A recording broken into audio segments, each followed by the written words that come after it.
America ഉയർന്ന interest rate നിലനിർത്തുന്നത് കടുത്ത സാമ്പത്തിക മാന്ദ്യത്തിന് വഴിതെളിച്ചേക്കും എന്നുള്ള ആശങ്കയുടെ പിൻബലത്തിൽ കഴിഞ്ഞ ദിവസവും അല്ലെങ്കിൽ കഴിഞ്ഞ ട്രേഡിംഗ് സെഷനിലും അമേരിക്കൻ ഇൻഡെക്സുകളിൽ സെല്ലിംഗ് പ്രഷർ പ്രകടമായിരുന്നു. നാസ്ഡാക്ക് 2.43%, S&P 1.8%, ഡോ ജോൺസ് 0.91% ഇടിഞ്ഞു. അമേരിക്കയുടെ ബോണ്ട് യീൽഡിലും ഗണ്യമായ വർധനവുണ്ടായിട്ടുണ്ട്. വെള്ളിയാഴ്ചയിലെ ട്രേഡിംഗ് സെഷനിൽ ഗ്ലോബൽ മാർക്കറ്റുകൾ വീക്കായതിനെ തുടർന്ന് ഇന്ത്യൻ മാർക്കറ്റ് 100 പോയിന്റിലേറെ ഇടിയുകയും 24,717 ക്ലോസിംഗ് നൽകുകയും ചെയ്തു. വെള്ളിയാഴ്ച ഫോറിൻ ഇൻസ്റ്റിറ്റ്യൂഷണൽ ഇൻവെസ്റ്റർ ഇന്ത്യൻ മാർക്കറ്റിൽ 3,310 കോടിയുടെ സെല്ലിംഗ് നടത്തിയപ്പോൾ ഡൊമസ്റ്റിക് ഇൻസ്റ്റിറ്റ്യൂഷണൽ ഇൻവെസ്റ്റർ 2,965 കോടിയുടെ ബൈയിങ് നടത്തി.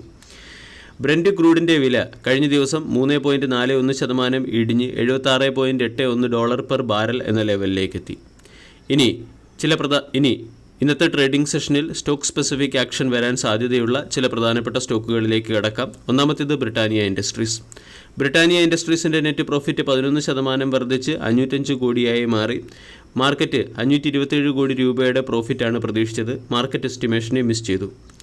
4,177 കോടി രൂപയുടെ റവന്യൂ പ്രതീക്ഷിച്ചെടുത്ത് 4,250 കോടി രൂപയുടെ റവന്യൂ റിപ്പോർട്ട് ചെയ്തിട്ടുണ്ട്. റവന്യൂവിൽ 6% വർധനവാണ് ഉണ്ടായിരിക്കുന്നത്. എബിറ്റ 9% വർദ്ധിച്ച് 751 കോടിയായി മാറി. എബിറ്റ മാർജിൻ 17.2% നിന്നും 17.7% ഉയർന്നു. പക്ഷേ 18.5% പ്രോഫിറ്റ് മാർജിനാണ് മാർക്കറ്റ് പ്രതീക്ഷിച്ചത്. ടാറ്റാൻ്റെ ക്വാർട്ടർലി റിസൾട്ട് നിരാശാജനകമാണ്. കമ്പനിയുടെ നെറ്റ് പ്രോഫിറ്റ് 5% ഇടിഞ്ഞ് 715 കോടിയായി മാറി. മാർജിൻ 9.5% നിന്ന് 9.4% ഇടിഞ്ഞപ്പോൾ എബിറ്റ 11% വർദ്ധിച്ച് 1,247 കോടിയായി ഉയർന്നു. 1,242 കോടിയുടെ എബിറ്റയാണ് മാർക്കറ്റ് പ്രതീക്ഷിച്ചത്. കമ്പനിയുടെ റവന്യൂ 11.5% വർദ്ധിച്ച് 13,266 കോടിയായി മാറി. 12,642 കോടിയുടെ റവന്യൂ മാർക്കറ്റ് പ്രതീക്ഷിച്ചു. മെഡ് പ്ലസ് ഹെൽത്ത് സർവീസിൻ്റെ റവന്യൂ 15.96% വർദ്ധിച്ച് 1,489 കോടിയായി മാറി. 1,500 കോടിക്കടുത്തുള്ള റവന്യൂ ആണ് മാർക്കറ്റ് പ്രതീക്ഷിച്ചത്. നെറ്റ് പ്രോഫിറ്റ് 287% വർദ്ധിച്ച് 14 കോടിയായി മാറി. മാർക്കറ്റ് 11 കോടിയുടെ റവന്യൂ പ്രതീക്ഷിച്ചു. എബിറ്റ 79 ബേസിസ് പോയിന്റ് ഉയർന്ന് 6.31%. എബിറ്റ മാർജിൻ 74 കോടിയിൽ നിന്ന് 94 കോടിയായി ഉയരുകയും ചെയ്തു. ആർക്കിയൻ കെമിക്കൽ ഇൻഡസ്ട്രീസിൻ്റെ ക്വാർട്ടർലി റിസൾട്ടിൽ കമ്പനിയുടെ റവന്യൂ 37% ഇടിഞ്ഞ് 213 കോടിയായി മാറി. 336 കോടിയുടെ റവന്യൂ ആണ് മാർക്കറ്റ് പ്രതീക്ഷിച്ചത്. നെറ്റ് പ്രോഫിറ്റ് 52% ഇടിഞ്ഞ് 45 കോടിയായി മാറി.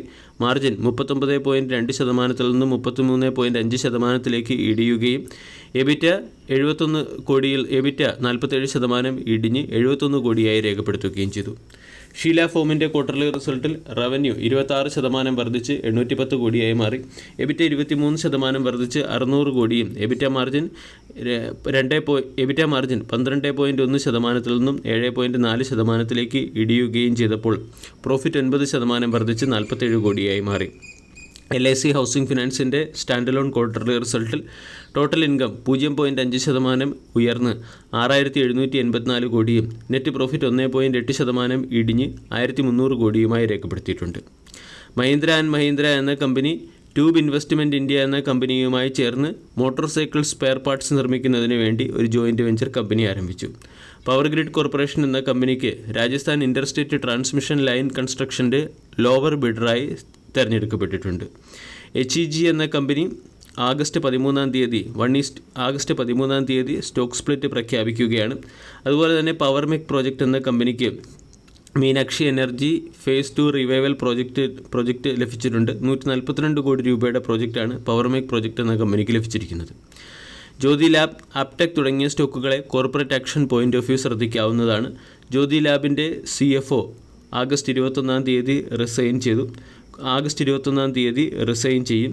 കൂടാതെ SJVN എന്ന കമ്പനിക്ക് 669 മെഗാവാട്ട് ശേഷിയുള്ള അരുൺ ഹൈഡ്രോ ഇലക്ട്രിക് പ്രോജക്റ്റിൽ 5,792 കോടി രൂപയുടെ ഇൻവെസ്റ്റ്മെൻറ്റ് നടത്തുന്നതിന് എക്കണോമിക് അഫയേഴ്സ് അപ്രൂവൽ നൽകുകയും ചെയ്തു.